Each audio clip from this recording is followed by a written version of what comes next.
So we will start off with a very quick recap of interference. हमने कल के session में interference start किया था। इंटरफेरेंस समझने के लिए पहले तुमको प्रिंसिपल ऑफ सुपरपोजिशन पता होना चाहिए।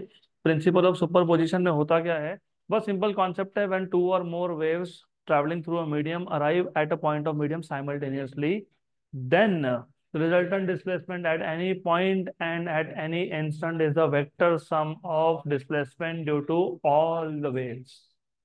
तो एक पॉइंट पे, मीडियम के एक पॉइंट पे दो वेव्स अगर एक साथ पहुंच गए तो दोनों वेव्स उस पर्टिकुलर पार्टिकल को डिस्प्लेस कर देते हैं। तो at a given point and at a given instant the displacement is a vector sum. मैंने आपको बताया था वेक्टर सम क्यों? क्योंकि अगर पहला वेव पार्टिकल को अपवर्ड डायरेक्शन में डिस्प्लेस कर रहा है और दूसरा भी अपवर्ड डायरेक्शन में डिस्प्लेस कर रहा है तो resultant displacement will be addition. एक वेव अगर पार्टिकल को अपवर्ड डिस्प्लेस कर रहा है, दूसरा डाउनवर्ड, तो resultant will be the subtraction. तो इसको हम लोग बोलते हैं principle of superposition of waves. अभी इंटरफेरेंस क्या होता है? बेसिकली आइडिया ये था कि अगर हमारे पास एक सिंगल सोर्स ऑफ लाइट है तो सराउंडिंग मीडियम में एनर्जी का डिस्ट्रीब्यूशन यूनिफॉर्म होगा। मैंने एग्जांपल दिया था कि एक सोर्स ऑफ लाइट लगा दिया हमने और एक स्क्रीन लिया, तो पूरे स्क्रीन पे हर जगह पे इंटेंसिटी विल रिमेन सेम क्योंकि एनर्जी का डिस्ट्रीब्यूशन है uniform. So when you have a single source of light, in that case, the distribution of energy in the surrounding medium is uniform. But if you have two sources of light which are placed very close to each other, then the distribution of energy is no more uniform. किसी point पे energy ज्यादा होगा, किसी पे कम होगा। Energy ज्यादा कहाँ होता है? जिस पॉइंट पे crest of one wave coincides with crest of another, वहां पे होता है energy maximum, intensity maximum. And there are some points जहां पे crest of one wave overlaps with trough of another, वहां पे होता है इंटेंसिटी मिनिमम। जीरो भी हो सकता है, लेकिन जीरो कब होगा? जब एम्पलीट्यूड दोनों वेव्स के सेम हो। Right, good. तो minimum intensity when crest of one wave overlaps with trough of another. तो ये जो रीडिस्ट्रीब्यूशन ऑफ एनर्जी हुआ, इसको तुम बोलते हो इंटरफेरेंस, या फिर the modification in the intensity of light is known as, due to of course principle of superposition, is known as interference. तो यहां तक हमने कल देखा था। फिर हमने इंटरफेरेंस ऑफ लाइट समझने के लिए हमने दो सोर्सेस लिए थे। तो इंटरफेरेंस ऑफ लाइट के लिए हमने दो सोर्सेस लिए थे, A and B, source A and source B. And if you remember this two sources A and B, they were separated by finite distance, मतलब स्मॉल डिस्टेंस d। फिर जिस screen पे हम लोग इंटरफेरेंस पैटर्न को observe करने वाले हैं वो था at a distance of capital D from this two sources. Right, good. इसके बाद हमने ये देखा था कि जो सेंटर ऑफ द स्क्रीन होगा, centre of the screen, O point, ये हमेशा होगा ब्राइट। यहाँ पे हमेशा कंस्ट्रक्टिव इंटरफेरेंस होता है, ब्राइट होता है। क्यों? क्योंकि जो भी वेव ए से या बी से आएगा उसको ओ तक पहुंचने में same path, same distance travel करना है, तो पाथ डिफरेंस जीरो है। करेक्ट, तो पाथ डिफरेंस इज जीरो। तो सेंटर ऑफ द स्क्रीन छोड़ के कोई और एक पॉइंट है P, some other point P, centre of the screen छोड़ के कोई और पॉइंट है, सम अदर पॉइंट पी। अब ये जो पी पॉइंट है, ये पी पॉइंट ब्राइट दिखेगा मतलब कंस्ट्रक्टिव इंटरफेरेंस होगा, या डार्क दिखेगा मतलब डिस्ट्रक्टिव इंटरफेरेंस होगा। वो डिपेंड करेगा किस पे? पार्ट डिफरेंस पे। तो जो ए से वेव आ रहा है और जो बी से वेव आ रहा है, ऑफ कोर्स दिख रहा है हमको कि इस केस में पाथ सेम नहीं है, मतलब डिस्टेंस सेम नहीं है। ए ने कम डिस्टेंस ट्रेवल किया है, बी ने ज्यादा डिस्टेंस ट्रेवल किया है। तो ए से जो वेव पी तक पहुंचा, इसका एम्पलीट्यूड था लेटस से A1। इसका इक्वेशन है y1 equal to A1 sine omega t. और ये जो दूसरा वेव आया बी से, इसका जो एम्पलीट्यूड है वो है A2, और इसका इक्वेशन था, if you remember, y2 equal to sine omega t plus phi where phi is phase difference. And remember, ये फेज डिफरेंस शुरू से नहीं था, मतलब जब दोनों से वेव्स निकले थे तब पार्ट डिफरेंस नहीं था, ये पार्ट डिफरेंस, फेज डिफरेंस मतलब। तो initially there was no phase difference between the waves which are emitted from A and B, मतलब दोनों ने अपना क्रेस्ट साथ में इमिट किया, दोनों ने अपना ट्रफ भी साथ में इमिट किया, तो फेज डिफरेंस नहीं था। तो फेज डिफरेंस बाद में क्यों आया? क्योंकि इन दोनों वेव्स ने डिस्टेंस अलग अलग ट्रेवल किया है। तो ये जो तुम फाइव लिख रहे हो, ये फेज डिफरेंस है when the waves reach at point P on the screen. ये इनिशियल फेज डिफरेंस नहीं है, ये फाइनल फेज डिफरेंस है, ये पता होना चाहिए। ज्यादा clear? Then we have seen कि अगर ये पी पॉइंट ब्राइट है, मतलब यहाँ पे क्या हो रहा है, कंस्ट्रक्टिव इंटरफेरेंस। तो पी पॉइंट या ब्राइट दिख सकता है या डार्क दिख सकता है। ब्राइट दिख रहा है मतलब कौन सा इंटरफेरेंस है? कंस्ट्रक्टिव। डार्क दिखता है मतलब क्या है? डिस्ट्रक्टिव। तो हमने कल कंडीशंस देखे थे कंस्ट्रक्टिव इंटरफेरेंस के लिए, मैं वापस रिपीट कर देता हूँ एक बार। तो कंस्ट्रक्टिव इंटरफेरेंस होने के लिए कंडीशन क्या है? कंडीशन सिर्फ एक ही है, फेज डिफरेंस या जीरो होना चाहिए, या 2 पाई होना चाहिए, या 4 पाई होना चाहिए, या फिर आप इन टर्म्स ऑफ पार्ट डिफरेंस भी बोल सकते हो। तो first of all constructive interference हमने सुपर पोजिशन ऑफ वेव्स इस चैप्टर में देखा था। कंस्ट्रक्टिव इंटरफेरेंस के लिए crest of one wave should overlap with crest of another, और ऐसा होने के लिए दोनों वेव्स में पाथ डिफरेंस होना ही नहीं चाहिए। तो दिस शुड बी लाइक हम साथ साथ हैं, राइट? वेव दोनों साथ साथ जा रहे हैं, they are travelling the same distance. इसका अगर आपको सिर्फ एनालॉजी चाहिए, मतलब जस्ट टू कंपेयर, तो मैंने आपको पहले भी बताया था, सोल्जर्स जब मार्च करते हैं ना, मार्च, दोनों का लेफ्ट लेग साथ में, राइट लेग साथ में। तो एक रो में जितने भी सोल्जर है, सबका लेफ्ट लेग साथ में जाएगा, राइट लेग साथ में जाएगा, राइट? तो एक रो में जितने भी सोल्जर है, उनके मोशन को तुम बोल सकते हो इन फेज है, और जितना डिस्टेंस एक सोल्जर ट्रेवल करेगा उतना ही दूसरा भी करेगा, करेक्ट? तो this is like that, crest crest together, trough trough together, मतलब left leg and right leg together, distance travelled is same, तो पार्ट डिफरेंस होना ही नहीं चाहिए। या फिर या फिर ऐसा हो सकता है कि एक वेव ने एक्स्ट्रा डिस्टेंस ट्रेवल किया है ऑफ 1 लैम्डा, क्योंकि एक वेवलेंथ के बाद वापस से क्या हो रहा है, क्रेस्ट एंड क्रेस्ट ओवरलैप। दो वेवलेंथ के बाद वापस से क्या होगा, क्रेस्ट एंड क्रेस्ट ओवरलैप। तो रिमेंबर, अगर आपको कंडीशन चाहिए कंस्ट्रक्टिव इंटरफेरेंस की, तो इट इज 0 और लैम्डा और 2 लैम्डा और 3 lambda and so on so forth. तो क्या आ जाएगा, n lambda, where n is whole number. इसी को ऐसे लिख सकते हो 2n लैम्डा/2। ये आ गया आपके कंस्ट्रक्टिव इंटरफेरेंस का condition in terms of path difference, बराबर? Good, right? वही वापस से एग्जांपल लो, सोल्जर्स आर मार्चिंग, एक रो में जितने भी सोल्जर है, there is no path difference, right? Correct. लेकिन उसके आगे भी तो रो है, उसमें भी सोल्जर क्या कर रहा है, मार्चिंग, लेफ्ट राइट, करेक्ट?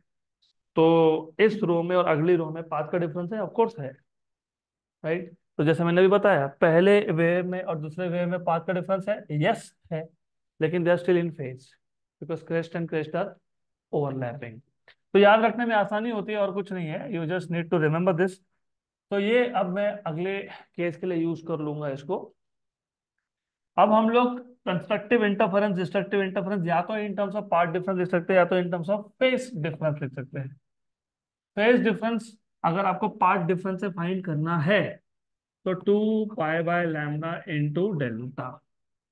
तो ये आ गया 2 pi lambda into n lambda, lambda lambda cancel, तो 2n पाई।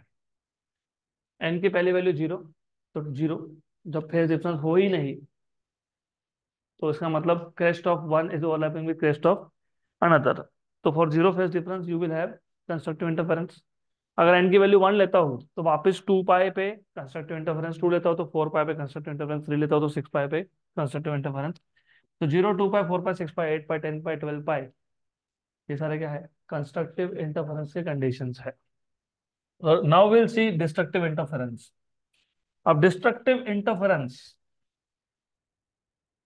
इंटरफेरेंस में क्या होता है? डिस्ट्रक्टिव इंटरफेरेंस में crest of one wave overlaps with trough of another. तो अभी इमेजिन कर लो, दिस सिचुएशन, हाँ ओके, तो अब इसको इमेजिन कर लो, ये तो कंस्ट्रक्टिव का था। डिस्ट्रक्टिव के लिए क्या होना चाहिए? Crest of one should overlap with trough of, मतलब ये जो वेव है इसको इतना शिफ्ट होना पड़ेगा। इतना मतलब कितना? λ/2। तो जब दो वेव्स में पाथ डिफरेंस, जब दो वेव्स में पाथ का डिफरेंस डेल्टा कितना है? λ/2। तो crest of one is overlapping with trough of another, सही है, तो डिस्ट्रक्टिव होगा। या फिर पहली बार λ/2 से शिफ्ट हुआ, सिर्फ पहली बार कितना शिफ्ट हुआ, उसके बाद हर बार लैम्डा से शिफ्ट होना पड़ेगा। तो रिमेम्बर फर्स्ट टाइम इसका जो शिफ्ट था वो सिर्फ इतना था, इतना मतलब कितना था, इसके बाद लैम्डा से ही शिफ्ट होना पड़ेगा। तो λ/2 प्लस लैम्डा मतलब कितना? 3λ/2, तो 3λ/2।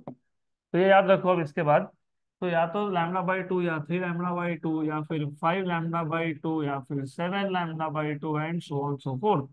तो delta equal to 2n+1 λ/2। If you put n equal to 0, λ/2, n equal to 1, λ/2, 5 λ/2, so on so forth। तो ये आ गया आपका डिस्ट्रक्टिव इंटरफेरेंस का कंडीशन। हाँ ऑफ कोर्स जीरो से मैं नोटेशन चेंज करने वाला हूँ, उसके लिए मैंने वन से लिखा, करेक्ट। तो ठीक है, if you want zero okay. Normally क्या होता है ना, आपके टेक्स्ट बुक में ये नोटेशन होते हैं, लेकिन sometimes it is important for us to differentiate constructive हो रहा है कि डिस्ट्रक्टिव हो रहा है, हमको पता होना चाहिए, राइट। तो मैं थोड़ा नोटेशन चेंज कर देता हूँ। मैं ना एम नहीं लिखता, मैं लिखता हूँ, सॉरी एन नहीं लिखता, मैं लिखता हूँ एन। एन क्या था? होल नंबर था। एम क्या है? पॉजिटिव इंटीजर है ना। तो यहाँ पे मैं माइनस कर दूंगा, put m equal to 1 λ/2, m equal to 2 λ/2। तो मैं ऐसा जानबूझ के करता हूँ क्योंकि कंफ्यूजन मुझे बिल्कुल नहीं चाहिए कि ये कंस्ट्रक्टिव है कि डिस्ट्रक्टिव, मतलब एन लिखा तो कंस्ट्रक्टिव, एम लिखा तो destructive. It helps me identify whether it is constructive मतलब ब्राइट बैंड और it is destructive dark band. आपको एन लिखना है कोई दिक्कत नहीं है, एन लिखोगे तो 2n+1 लिखना पड़ेगा, और एम लिखोगे तो 2m-1 लिखना पड़ेगा। एन लिख रहे हो तो n is the whole number start from 0, and m लिख रहे हो तो it is the positive integer start from 1।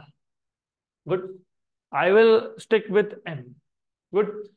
Similarly मैंने आपको ये भी बताया था कि ये जो 2n λ/2 लिखते हैं, ऐसा क्यों लिखते हैं, दिख रहा है तुमको?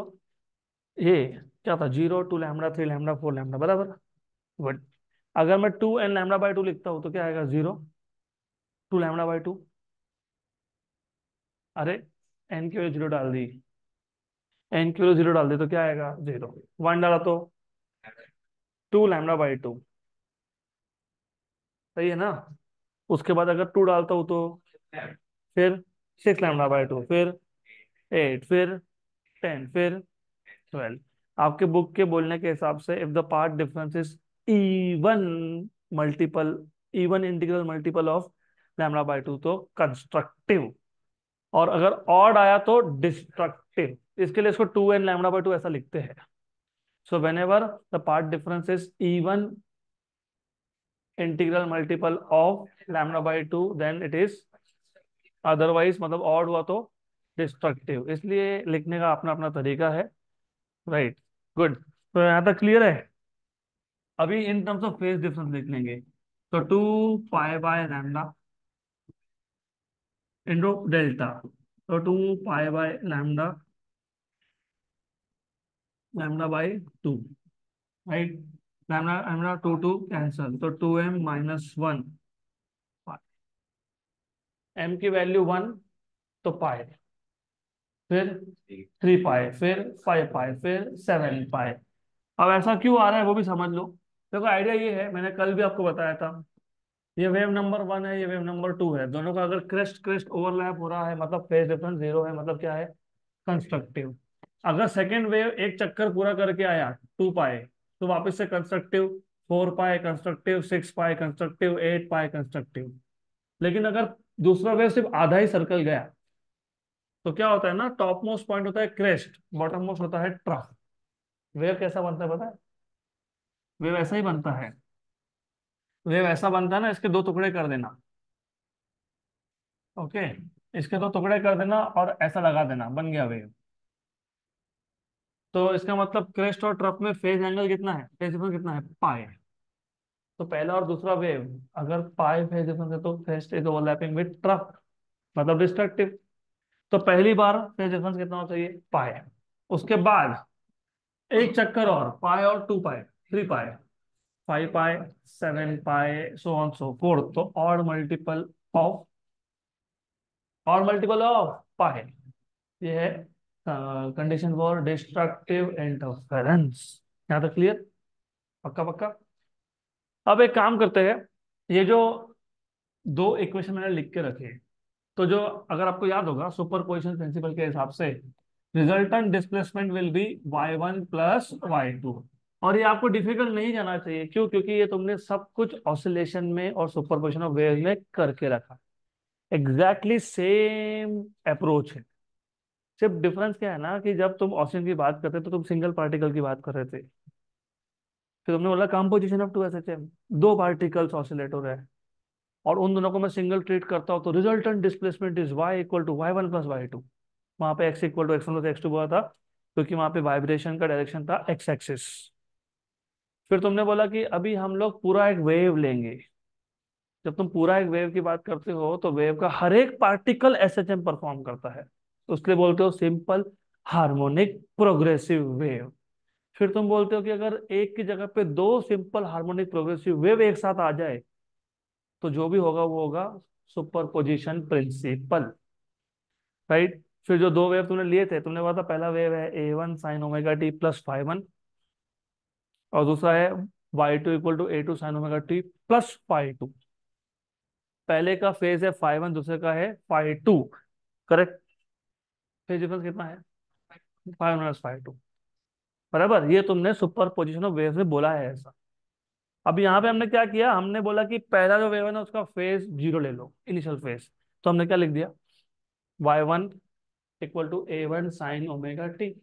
तो तुम अगर यहाँ पे प्लस φ1 लिख रहे हो, तो यहाँ पे प्लस φ2 लिखोगे बस, राइट? तो फेज डिफरेंस होगा φ1 माइनस φ2, या तो φ2 minus φ1।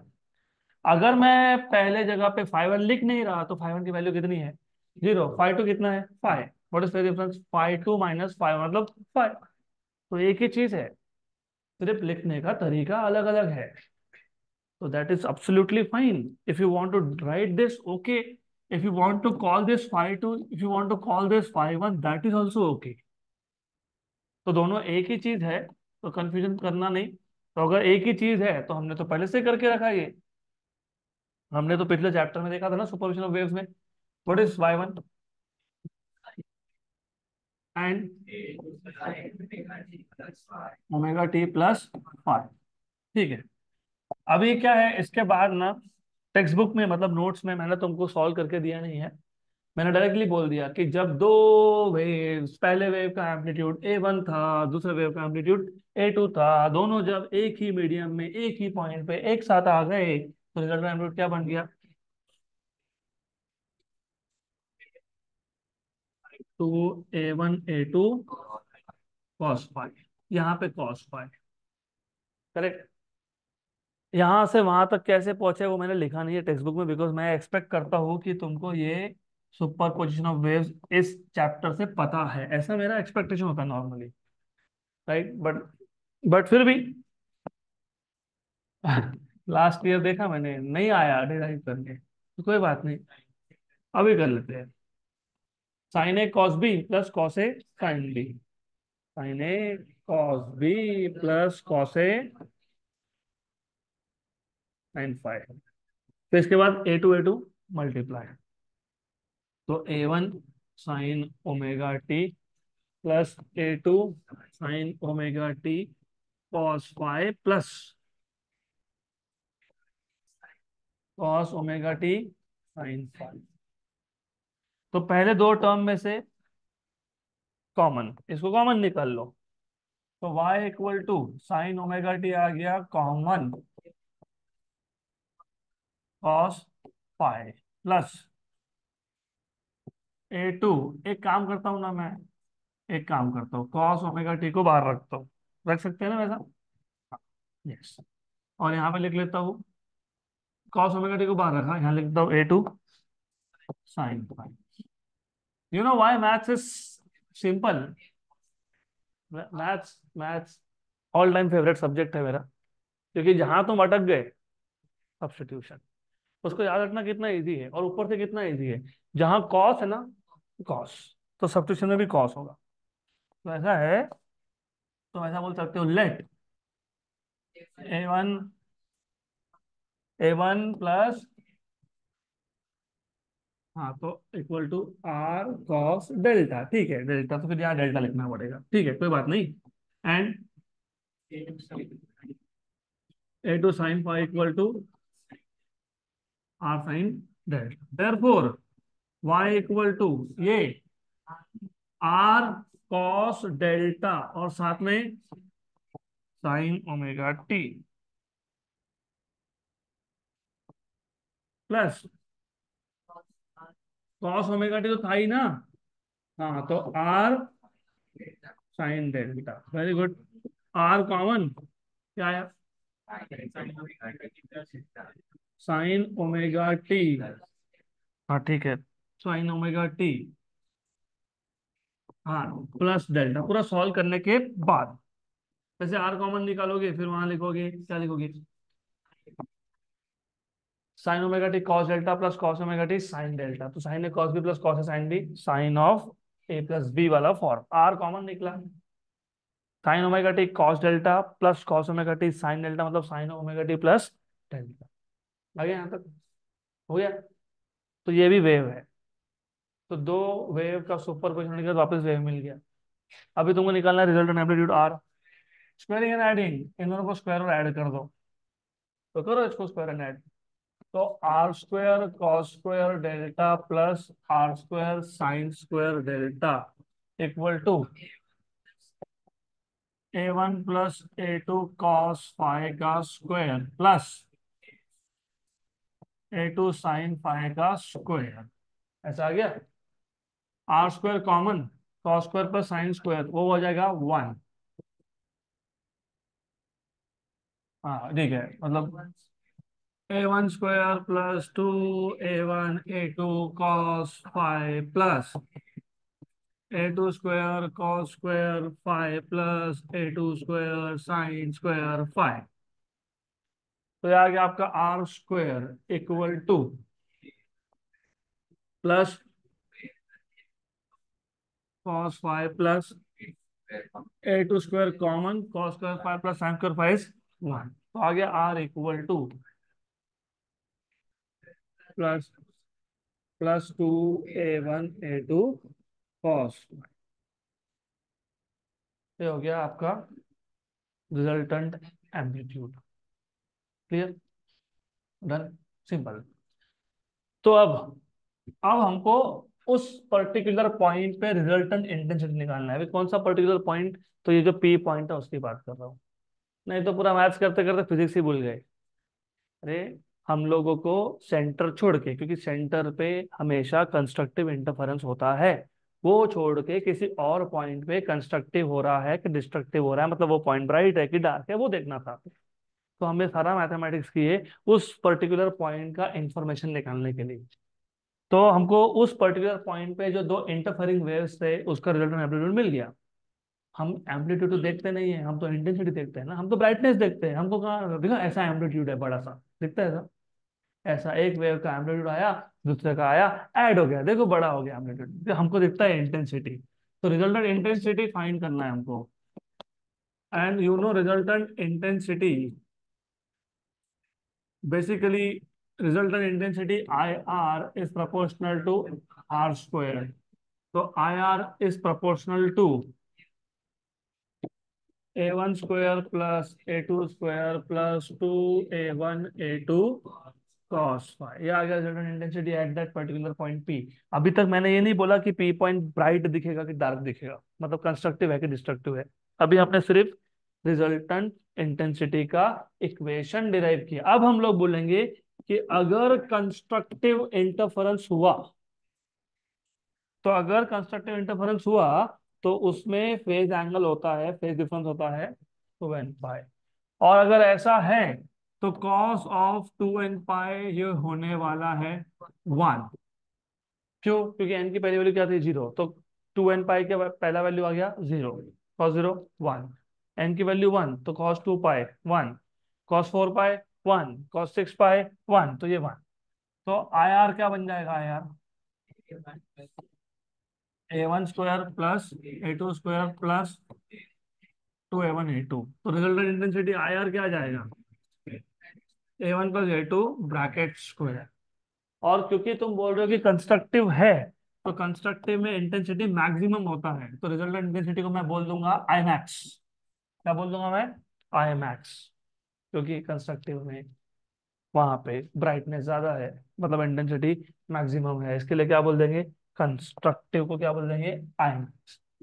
Similarly for destructive interference क्या आएगा? 2m पाई। तो कॉस ऑफ पाई मतलब कॉस ऑफ 2m-1 पाई 0 नहीं होता है, -1, क्योंकि कॉस पाई -1। एम की पहली वैल्यू क्या थी? 1। 2 × 1 2 -1, 2 - 1 1, cos of pi -1, cos of 3 pi -1, cos of 5 pi -1, cos of 7 pi -1, तो -1। अगर -1 है तो resultant intensity I R is proportional to A1 square plus A2 square -2A1 A2। Cos की value -1 थी, इसलिए इधर माइनस आ गई। और क्योंकि डिस्ट्रक्टिव है तो इंटेंसिटी विल बी मिनिमम, तो proportional to A2 bracket square. ये हो गया मिनिमम इंटेंसिटी का एक्सप्रेशन। फिर हमको रेशो लेना है। किसका ratio? Ratio of maximum to minimum. तो ratio of maximum intensity to that of minimum intensity, to that of minimum intensity. तो इसका रेशो निकालना है, बस बहुत सिंपल है ये। तो I max by I min equal to A1 + A2 upon minus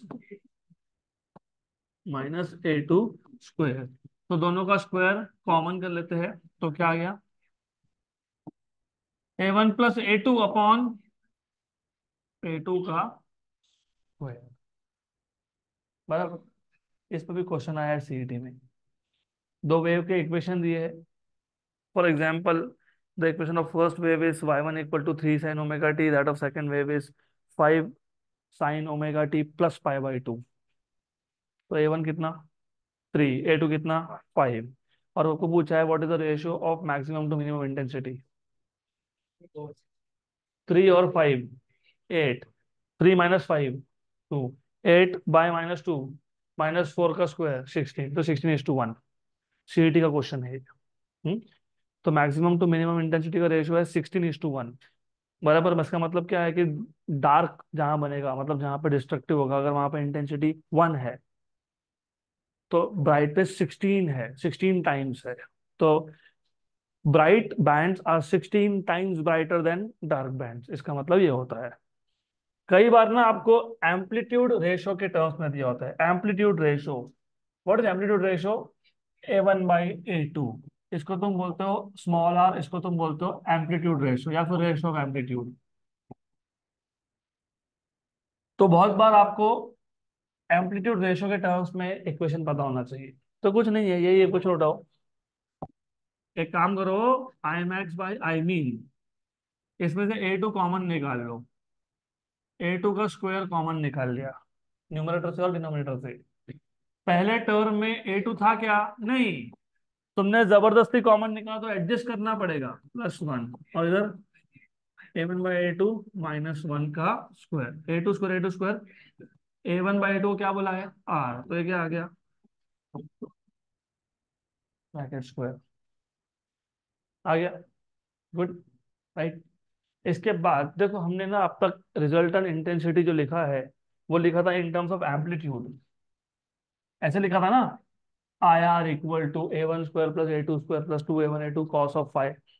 मतलब हम लोग पी पॉइंट पे जो इंटेंसिटी दिखने वाला है उसका इक्वेशन में लिखा इन terms of amplitudes of each wave.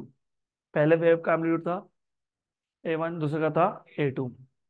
लेकिन आप सेम इक्वेशन को लिख सकते हो in terms of intensities, in terms of intensity. तो resultant intensity in terms of intensity of individual waves है ना उसमें। रुको जरा। तो देखो resultant intensity in terms of intensity of individual sources ऐसा है।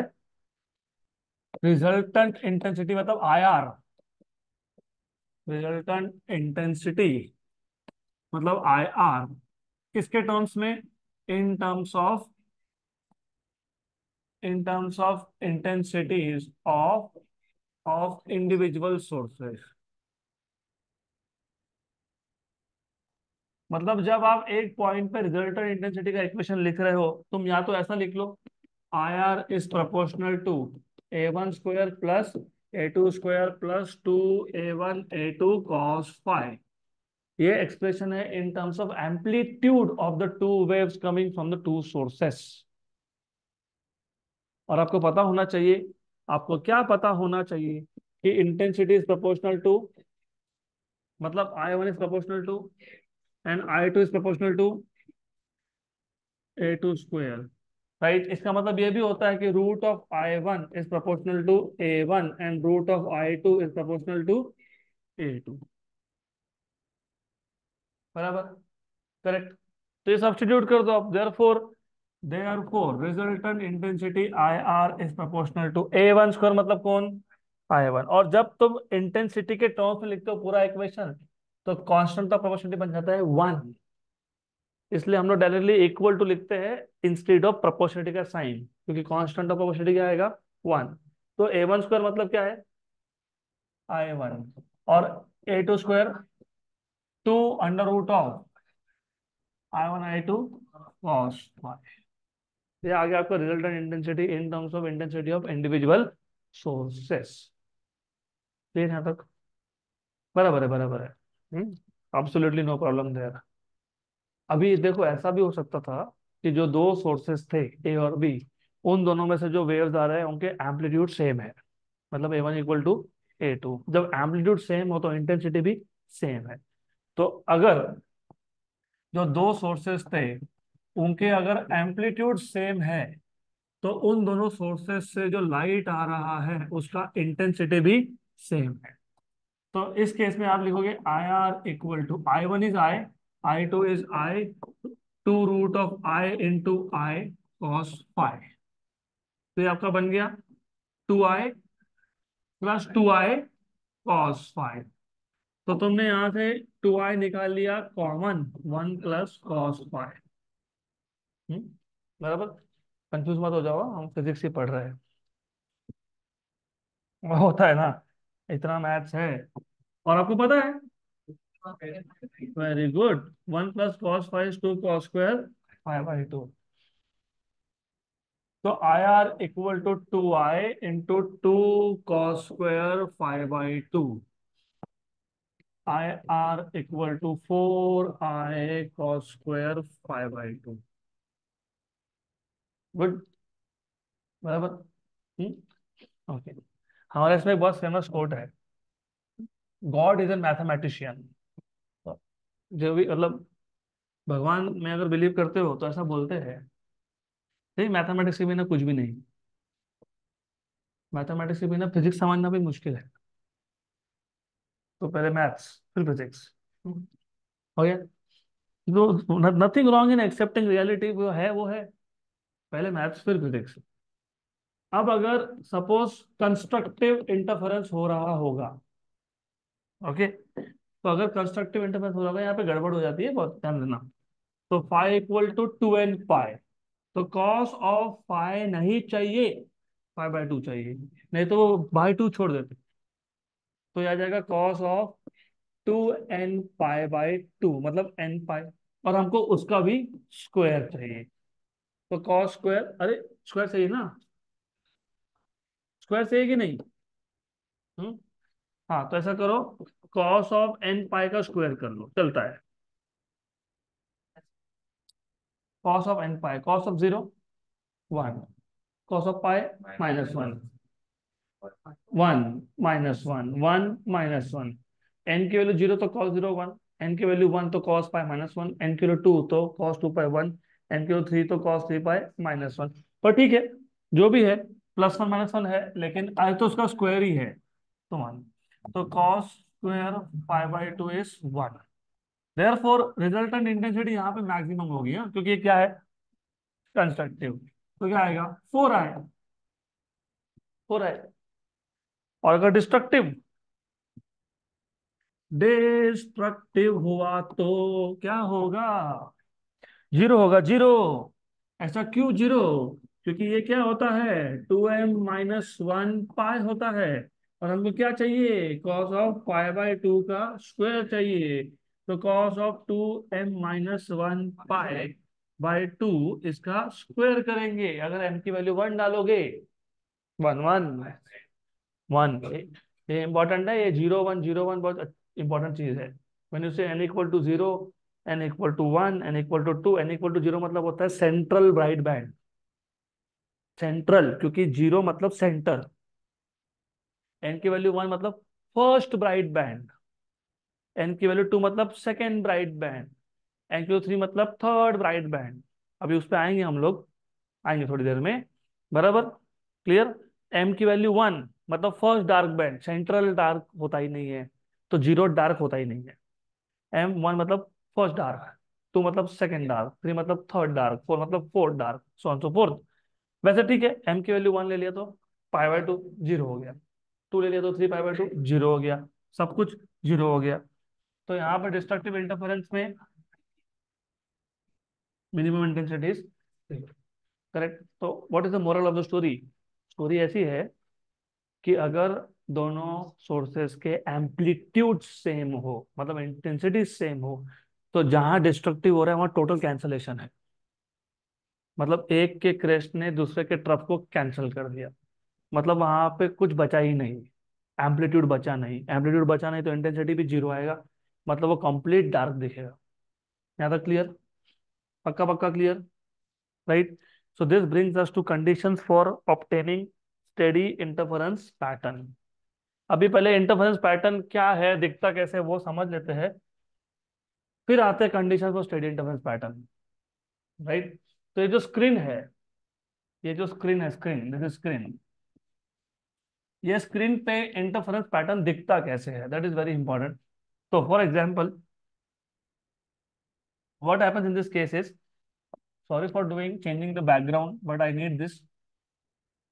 तो होता क्या है, मान लो ये स्क्रीन है, स्क्रीन, यहाँ पे ध्यान दो, मान लो ये स्क्रीन है, स्क्रीन, हमारे पास दो सोर्सेज ऑफ लाइट थे, समवेयर, वहां से लाइट आ रहा है, सेंटर पे क्या बनता है, ब्राइट, सेंटर पे क्या बनता है, ब्राइट, सेंटर पे क्या बनता है, ब्राइट, तो ये याद रखना आप, सेंटर पे क्या बनता है, ब्राइट। तो मान लेते हैं कि ये सेंटर है, this is centre of the screen,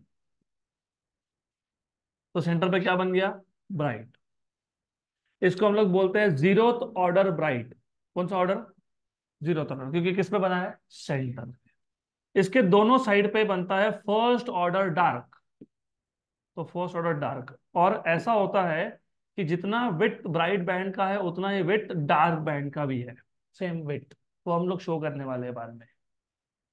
तो सेंटर, मैं सेंटर को मार्क कर देता हूं, ये हो जाता है centre of the screen, this is centre of the screen, n equal to zero, तो ये n इक्वल टू जीरो है, ये n equal to 1 on top, n equal to 1 at bottom. मतलब अगर आप इसको हॉरिजॉन्टल देखोगे तो to the right to the left, अगर इसी पैटर्न को तुम ऐसा घुमा के देखोगे ना, तो to the right to the left, तो ये n इक्वल टू 1 है।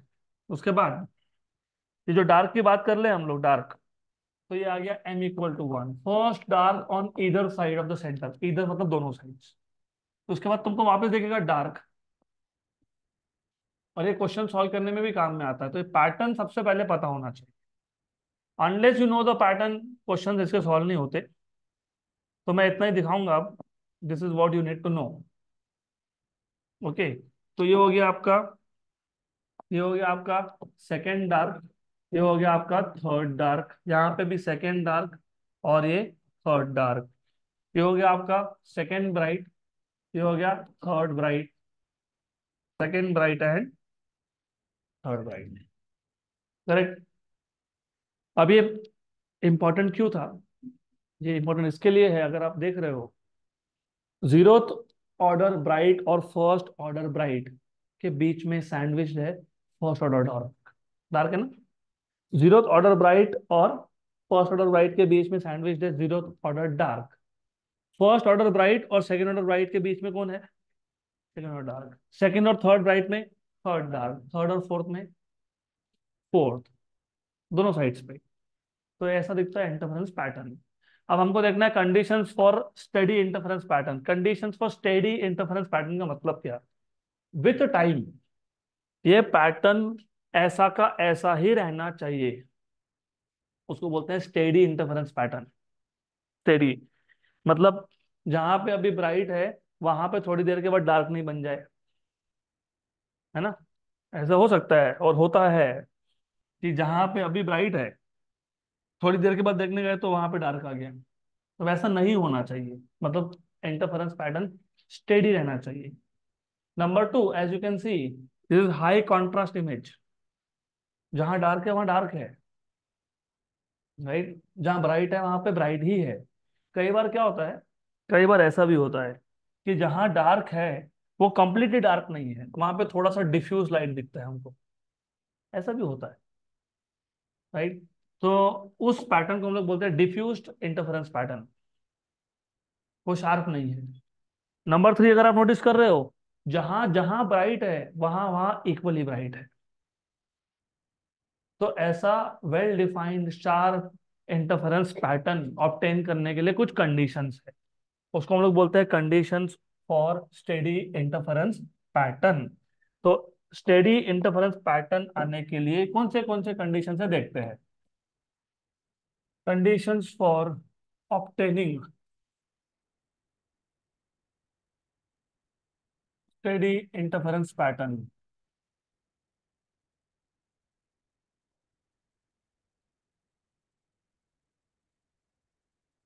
तो condition number one, first condition, the two sources of light must be coherent, है ना। The two sources of light, मैं पूरा एक्सप्लेनेशन यहाँ लिखने नहीं वाला, मैं सिर्फ हेडलाइन लिखूंगा। हाँ, सिर्फ जो इंपॉर्टेंट है, the two sources of light must be coherent.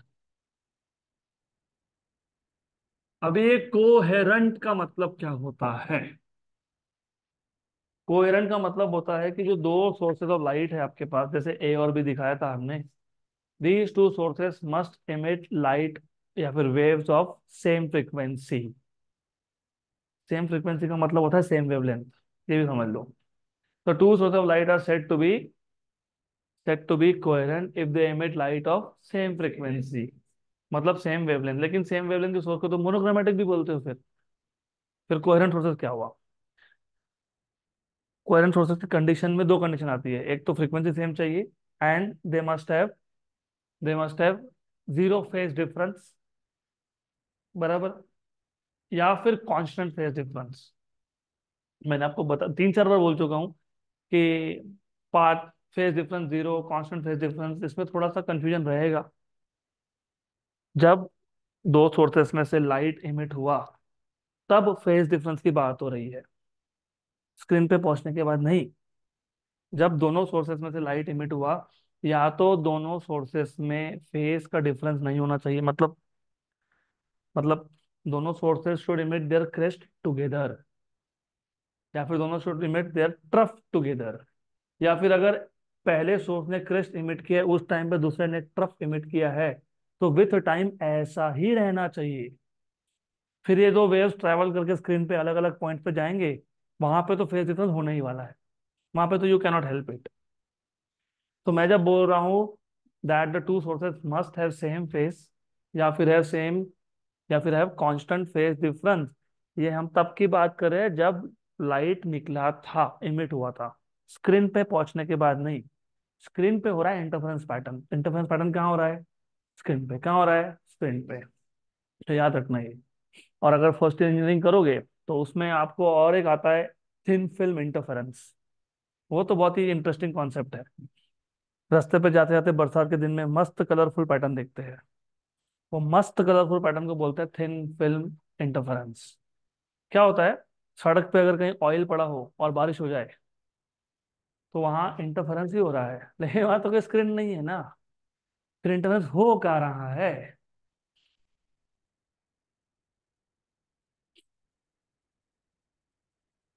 तुम्हारे रेटिना पे, right inside your eye. Okay, because if you look at from a particular angle only then you see the pattern, you can't see it from some other angle. हाँ, तो उस केस में screen is your own eye. तो ये पता होना चाहिए। Good.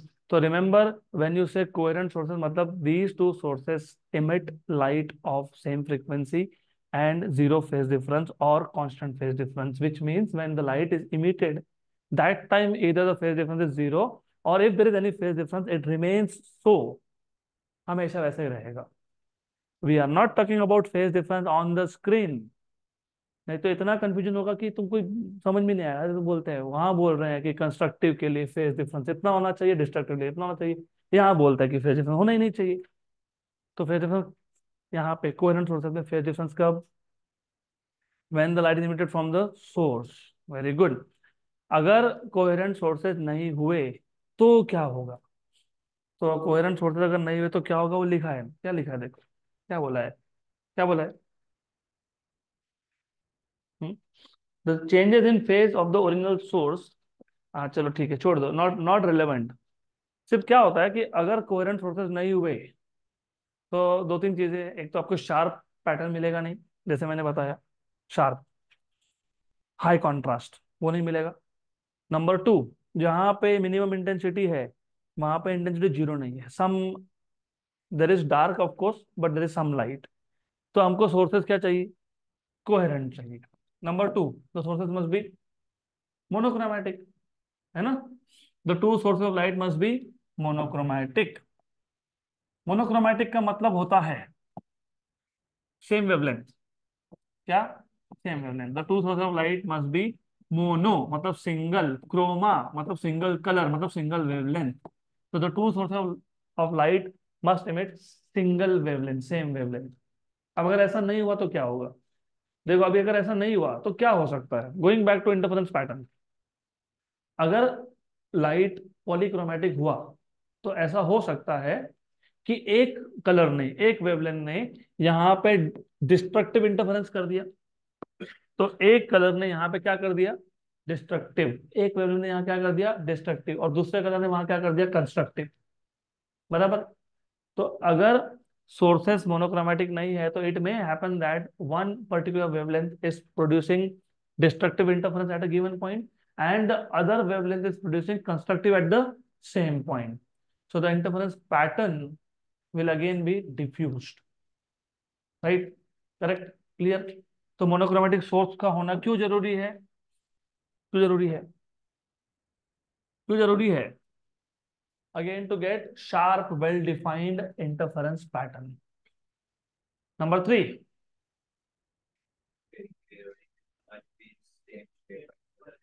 the two interfering waves must be in the same state of polarization. The two interfering waves must be in the same state of polarization. अब इसका मतलब क्या होता है? इसका मतलब ये होता है कि जो दो वेव्स हैं उन दोनों वेव्स का जो वाइब्रेशन का प्लेन है वो सेम होना चाहिए। हमने कल ही देखा था polarization. What is the meaning of polarization? Restricting the vibration of light to a single plane. Unpolarized light में the light has vibrations in all planes, all possible directions. और पोलराइज्ड लाइट में the vibrations are only in one plane. Correct? तो जब आप interference की बात कर रहे हो तो जो वेव्स का इंटरफेरेंस हो रहा है उन दोनों लाइट्स का प्लेन ऑफ पोलराइजेशन क्या होना चाहिए? सेम होना चाहिए। मतलब अगर एक वेव एक्स वाई प्लेन में वाइब्रेट हो रहा है तो दूसरा भी एक्स वाई में वाइब्रेट होना चाहिए, so they should have the same state of polarization. Number 4।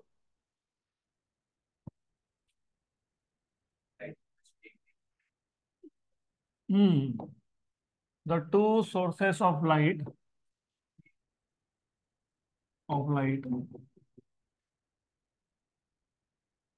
must emit waves of same amplitude, waves of same, अभी एम्पलीट्यूड सेम तो इंटेंसिटी सेम ही होता है। तो ये तुमको पता होना चाहिए, अभी तो बताया। अब ये क्यों इंपॉर्टेंट है? To obtain high contrast interference pattern. क्यों ऐसा? क्योंकि अगर दोनों सोर्सेस के वेव्स का एम्पलीट्यूड सेम है तो जहां जहां डिस्ट्रक्टिव इंटरफेरेंस होने वाला है वहां पे टोटल कैंसलेशन है। एक का क्रेस्ट दूसरे के ट्रफ को कर देगा पूरा कैंसल, मतलब रिजल्टेंट एनर्जी और resultant intensity at that point is zero. तो वो दिखेगा कंप्लीटली डार्क। राइट? क्लियर? इसको बोलते हैं हाई कॉन्ट्रास्ट। पता होगा ना, कपड़े लेने जाते हो तो तुम कॉन्ट्रास्ट की बात करते हो, at least on the girl side. 100% sure family business है हमारा कपड़े का। हाई कॉन्ट्रास्ट, कॉन्ट्रास्ट नहीं अच्छा लग रहा है तो what do you mean? Black and white, black and white करते हो ना, अभी high contrast, this is high contrast. जी, फिजिक्स के वर्ड्स कितना रियल लाइफ में यूज करते हैं without literally knowing the meaning of it. तो कॉन्ट्रास्ट मतलब there is a difference, huge difference between shades. Very good. तो यहाँ पे दिख रहा था ह्यूज डिफरेंस, एक वेरी ब्राइट एक वेरी डार्क। ओके, तो अगर दो सोर्सेस के एम्पलीट्यूड सेम हुए तो जो इंटरफेरेंस पैटर्न प्रोड्यूस होगा that will have high contrast. और हाई कॉन्ट्रास्ट मतलब वेल डिफाइंड, है ना? शार्प दिखेगा तुमको, ब्राइट डार्क, तो you will be easily able to identify the boundaries also in that case. पांचवा, द सोर्सेस ऑफ लाइट, या फिर source of light to be precise, source of light must be narrow. अभी इसका मतलब क्या है? देखो ऐसा है कि जो वेव्स आ रहे हैं, वेव्स वो दो सोर्सेस से आ रहे हैं।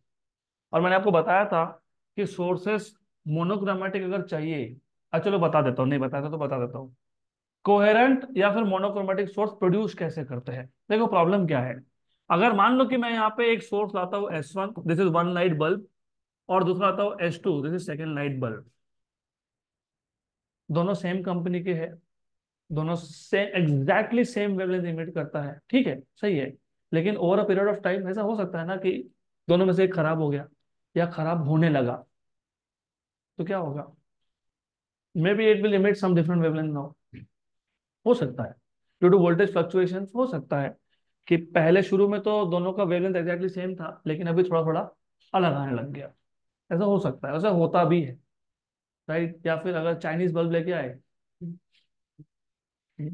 चला तो रात तक तो चांद तक। ओके, तो अभी प्रॉब्लम क्या आता है ना, प्रॉब्लम ये आता है कि you should not be using two separate sources.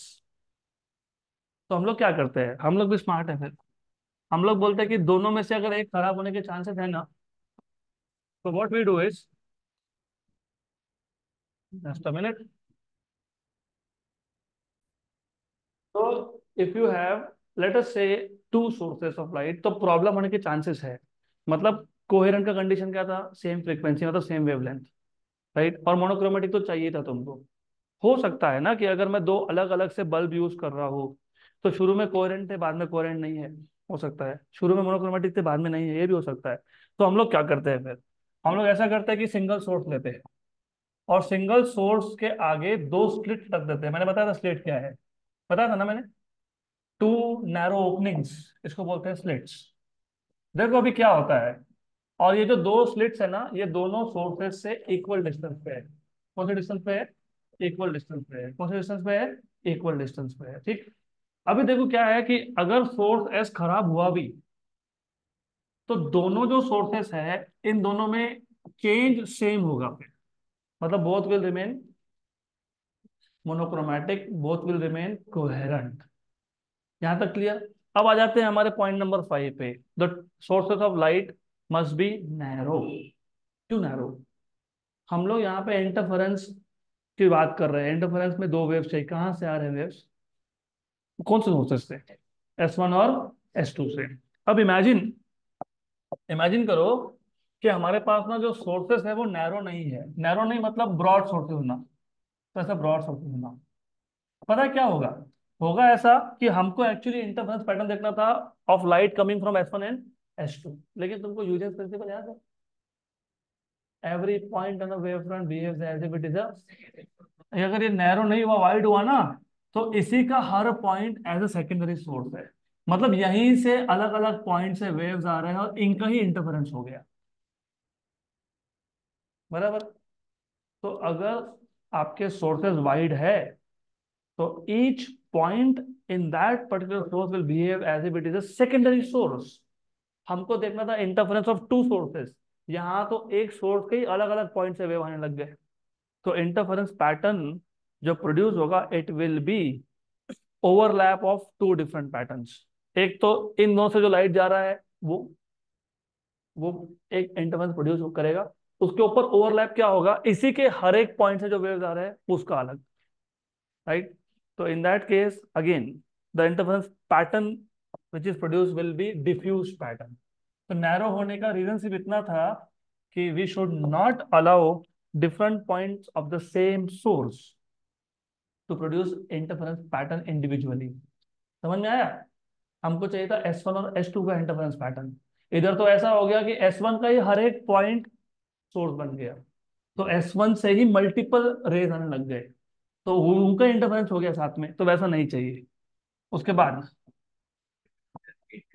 The separation between the two sources should be as small as possible. The separation between the two sources must be as small as possible। मतलब ये जो S1 और S2 source लिया हमने, इसका distance जितना कम हो उतना अच्छा। क्यों? क्योंकि जब ऐसा होगा तो उससे क्या होता है, अब आप देखोगे आगे जाके। फ्रिंज विड्थ मतलब जो एक ब्राइट बैंड था या एक डार्क बैंड था उसका विड्थ, उसको बोलते हैं फ्रिंज विड्थ। आप देखोगे फ्रिंज विड्थ आता है इनवर्सली प्रोपोर्शनल टू डी। मतलब डी जितना छोटा उतना ही फ्रिंज विड्थ ज्यादा। मतलब बेसिकली जो बैंड्स है वो वाइडली सेपरेटेड होंगे, तो जितना दो सोर्सेज में डिस्टेंस कम होगा उतना ही बैंड्स आर वाइडली सेपरेटेड। क्योंकि क्या होता है रियलिटी में, ये तो तुमको मैंने बहुत अच्छा पैटर्न ड्रॉ करके दिखाया, इतना अच्छा नहीं दिखता है वो। It's not that way. क्योंकि एक्चुअली तुमको माइक्रोस्कोप से देखना पड़ेगा, नहीं तो वो दिखता कैसे, बता देता हूँ मैं आपको। How does it look like? ऐसा एक लाइन दिखता है आपको, डार्क, उसके बाजू में दिखता है ब्राइट, फिर उसके बाजू में वापस दिखता है डार्क। तो ऐसा पैटर्न दिखता है, very closely packed arrangement of fringes. Actually ऐसा दिखता है, एक्सट्रीमली पैक्ड। फिर तुम माइक्रोस्कोप यूज करते हो तो you will see something like this. तो अगर मैंने दो सोर्सेज को बहुत पास में रख दिया, if I keep the two sources very close to each other, तो उस केस में जो ये बैंड है ना, दे आर वाइडली सेपरेटेड। पता है ना क्रिकेट में वाइड मतलब क्या? अरे तुम इसलिए बोलता हूँ कि साइंस में हर एक वर्ड तुम रियल लाइफ में यूज करते हो। वाइड, बहुत दूर। तो if you have D very small, तो this bands are far away from each other. उसके बाद 7 number, the distance between the sources मतलब slits and the screen should be as large as possible for the same reason. Fringe width is proportional to capital D.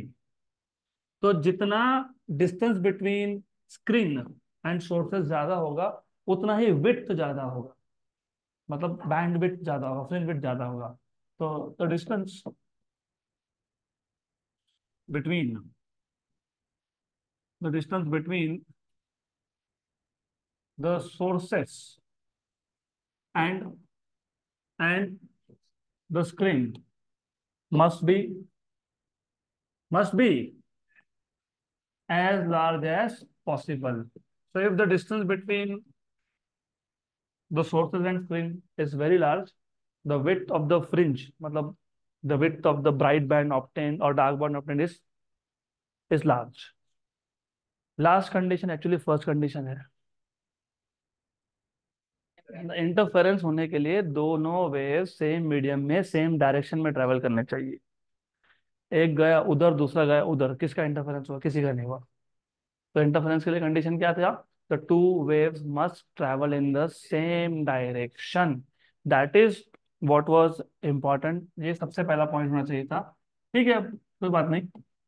The two waves, the two of course interfering waves.